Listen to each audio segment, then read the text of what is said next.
अपनी मंजिल को भुलाकर जिया तो क्या जिया, अपनी मंजिल को भुलाकर जिया तो क्या जिया, है दम तुझमें तो उसे पाकर दिखा।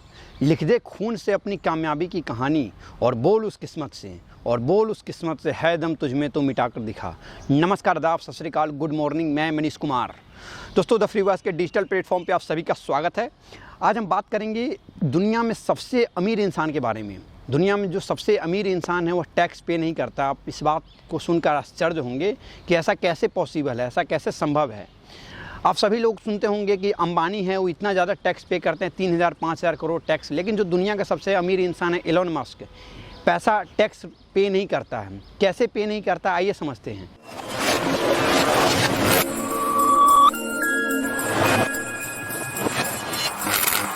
दोस्तों, सबसे पहले टैक्स कब देना होता है? टैक्स उस समय देना होता है जब आप कहीं अर्न करते हैं, कहीं आपकी सैलरी मिलती है या आप किसी चीज़ को बेचते हैं, तब आपको टैक्स पे करना होता है।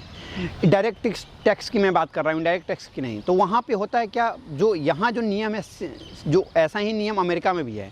अमेरिका में क्या होता है, जब आप अर्न करते हैं तो जो एलन मस्क है वह सैलरी अपने कंपनी से नहीं लेता है, वह सैलरी लेता भी नहीं है, और यहाँ तक कि जो व्यक्ति है जो उसका शेयर है, शेयर को भी नहीं बेचता है। इस कारण से होता है कि जब सैलरी जो अपने कंपनी से उठाता ही नहीं है और ना अपना जो शेयर है उसको बेचता है, फिर उसको टैक्स से वो बच जाता है। इसी कारण से वह टैक्स पे नहीं करता है। लेकिन आपके मन में एक जो सबसे बड़ा जो सवाल हुआ कि भाई जो दूसरी कंपनी है, हाल फिलहाल में उसने कहा था कि हम ट्विटर को खरीदेंगे, तो ऐसा क्या हुआ कि ट्विटर को खरीदने के लिए फिर वो क्या पैसा लाएगा कहाँ से? जब वो अर्न नहीं करता है, जब वो पैसा कंपनी से लेता भी नहीं है, तो फिर उसकी जो दैनिक जीवन है कैसे चलता है? आपके मन में एक सवाल आ रहा होगा। दोस्तों, सबसे बड़ी बात है ना, वह करता क्या है, अपना जो शेयर है उसको अपने कंपनी के सामने में गिरवी रखता है। अपने शेयर को अपने कंपनी के सामने में गिरवी रखकर वहाँ से लोन लेता है, और लोन पे टैक्स नहीं लगता, हम सभी लोग जानते हैं।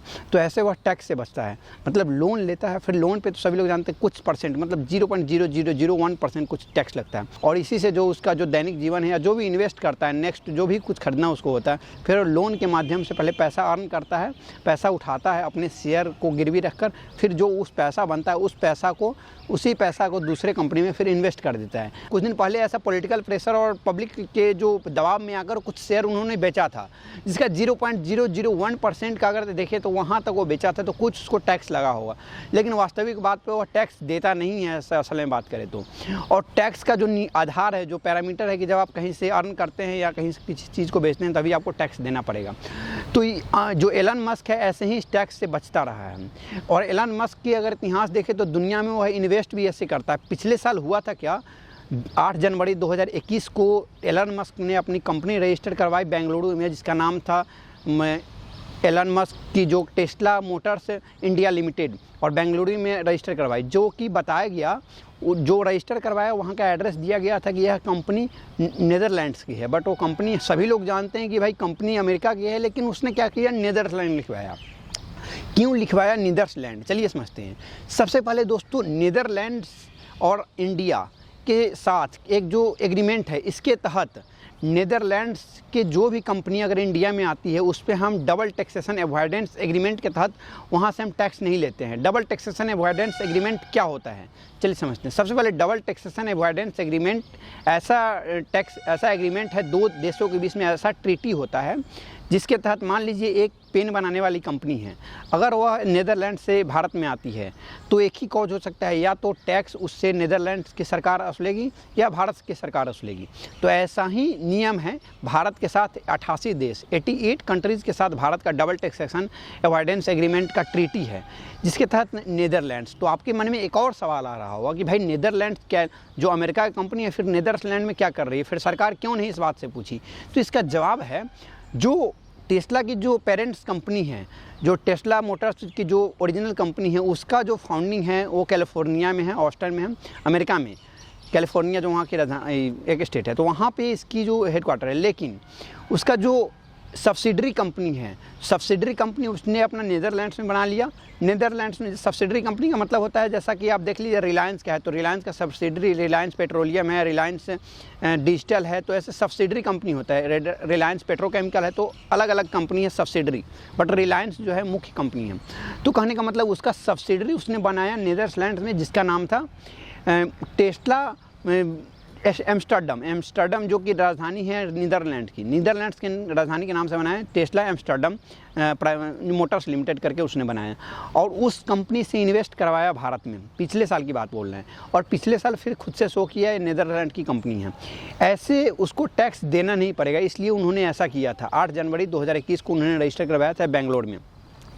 इसके बाद और कई केस है, जैसा कि हाल फिलहाल में कुछ दिन पहले आपने एक केस देखा होगा 1-2 साल पहले कि जो वोडाफोन कंपनी है उन्होंने क्या किया, वो भी थी ब्रिटेन की कंपनी, लेकिन उसने क्या किया कि जो नीदरलैंड्स में आके नीदरलैंड्स में अपनी सब्सिडरी कंपनी खोल के वहाँ से इन्वेस्ट की भारत में, और भारत में इन्वेस्ट की। उसके बाद हुआ क्या, भारत में उन्होंने इन्वेस्ट किया नीदरलैंड के थ्रू, फिर वहाँ पे उन्होंने टैक्स से बच गया। इसके बाद भारत सरकार ने उस पर क्लेम किया 20,000 करोड़ का जो इंटरेस्ट के साथ उससे टैक्स लेना चाहा, लेकिन नीदरलैंड्स जो वोडाफोन थी, वोडाफोन चली गई ICJ international court of justice जो कि नीदरलैंड में, वहाँ पे चली गई और केस जीत गई भारत सरकार के खिलाफ। क्योंकि इंटरनेशनल कोर्ट ऑफ जस्टिस में कहा गया कि जो डबल टैक्सेशन अवॉइडेंस एग्रीमेंट है उसके खिलाफ भारत जा नहीं सकता है, क्योंकि कारण भी है। लेकिन वो जो ओरिजिनल कंपनी है वोडाफोन, वो है कहाँ की, वो है ब्रिटेन की।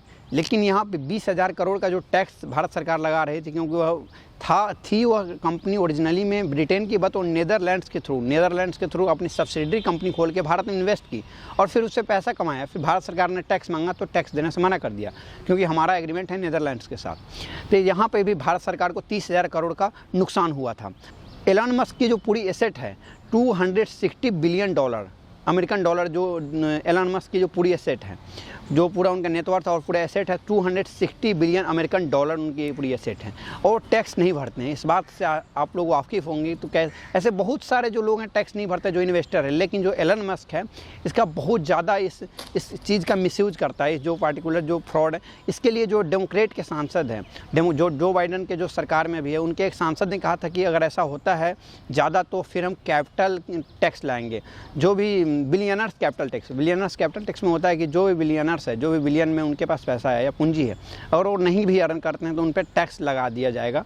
जो कांग्रेस वहाँ की पार्लियामेंट को कांग्रेस कहा जाता है अमेरिका की, कांग्रेस ने कहा था कि हम इस पर टैक्स लगा देंगे, बिलियनर्स टैक्स करके। आपको कोई सवाल हो तो पूछिएगा ज़रूर। Thank you so much. मिलते हैं अगली वीडियो में।